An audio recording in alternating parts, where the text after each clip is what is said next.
యావత్ ప్రపంచం కూడా అయోధ్య వైపు చూస్తూ ఉంటే మన రాష్ట్ర ముఖ్యమంత్రి వర్యులు పాపం వైఎస్ జగన్మోహన్ రెడ్డి గారు మాత్రం తాడేపల్లె చూస్తున్నాడు.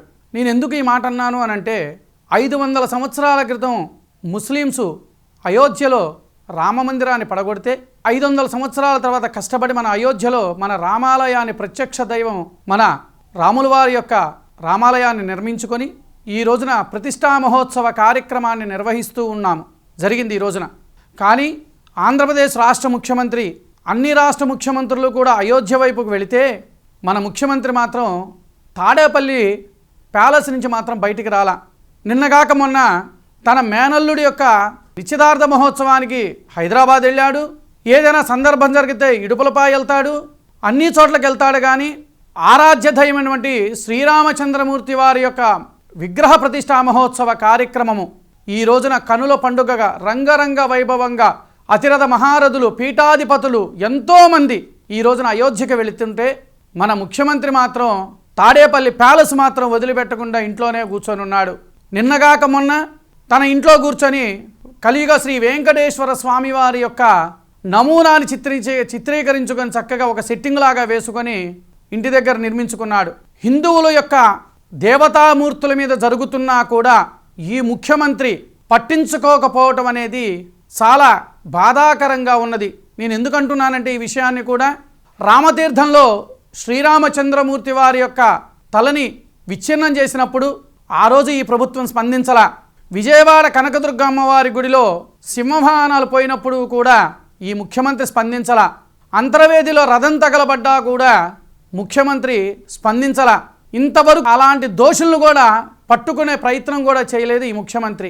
మరి హిందూ దేవాలయాల మీద వచ్చే ఆదాయాన్ని మాత్రం తీసుకోవటానికి ఉపయోగపడుతుంది. హిందూ ఆరాధ్య దైవము శ్రీరామచంద్రమూర్తి వారి యొక్క విగ్రహ ప్రతిష్టా మహోత్సవ కార్యక్రమం జరుగుతుంటుంటే ఈరోజు వెళ్లకుండా ఉన్నాడు అని అంటే ఆంధ్రప్రదేశ్ రాష్ట్రంలో ఉన్న 5 కోట్ల జనాభా ముందుకు నేను ఈ ప్రశ్నను మీకు సంధిస్తున్నా. ఎందుకు వెళ్ళట్లేదు అంటే ఆయనకి తనకు సంబంధించిన వరకే కదా. మరి హిందూ దేవాలయాల మీద వచ్చే ఆదాయానికి ఈయనకి అర్హత లేదుగా మరి తీసుకోవటానికి. ఆదాయం మాత్రం కావాలి, దేవతామూర్తులకు మాత్రం ఏవి జరిగినా కూడా పట్టించుకొని వైనం.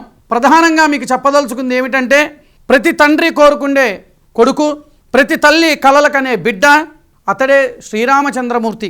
అతడే అయోధ్య రాముడు, కన్నెపిల్లలకు కలలకన్న నాయకుడు, ప్రతి ఇల్లాలు వాంఛించే రాయుడు. అంటే ప్రతి భార్య కూడా ఇలాంటి రాముల వారి లాంటి భర్త కావాలి, మంచి భర్త కావాలని కోరుకున్న ఆయన ఆదర్శంగా తీసుకుంటారు. అదేవిధంగా కొత్త దంపతులు కోటి ఆశలతో ఆ యొక్క స్వామివారి ముందే వివాహం చేసుకుంటూ ఉంటాం. ప్రతి వివాహ ఘట్టంలో కూడా శ్రీరామచంద్రమూర్తి వారి యొక్క ఫోటోను పెడతాం పూజించడానికి. ఎందుకు? అలాంటి ఆది దంపతులుగా చక్కగా ఆ సీతారాముల్లాగా చక్కగా ఉండాలి అని భావనతో స్వామివారి యొక్క పటము పెట్టి పూజ చేస్తాం, వివాహం జరుపుతాం. ప్రతి బిడ్డ కోరుకునే తండ్రి అతడు. అలాంటి తండ్రి కావాలి మాకు, శ్రీరామచంద్రమూర్తి లాంటి చక్కగా సత్యవంతుడు నీతివంతుడు అలాంటి తండ్రి కావాలని కోరుకుంటాం. ప్రతి బంటు కోరుకునే యజమాని, ప్రతి బంటు పనిచేసే వ్యక్తి అలాంటి రాముల వారు లాంటి మంచితనం ఉన్న వ్యక్తి మా లాంటి కావాలి అని చెప్పని ఇంతమందికి ఆరాధ్యంగా కొలుసుకుండే శ్రీరామచంద్రమూర్తి వారి యొక్క విగ్రహ ప్రతిష్టా మహోత్సవం ఈ రోజున అయోధ్యలో జరుగుతున్న రంగరంగ వైభవంగా జరుగుతుంటే ఈ ముఖ్యమంత్రి తాడేపల్లి ప్యాలెస్ వదిలి బయటికి రాలేని పరిస్థితి. ఎందుకంటే ఈ ముఖ్యమంత్రి వచ్చిన తర్వాత ధర్నాలు, రాస్తారోకోలు ఇవి తప్ప ఇంకొకటి దైవ కార్యాలనేది ఆయనకి ఈ దేంట్లో కూడా పాలు పంచుకోడు.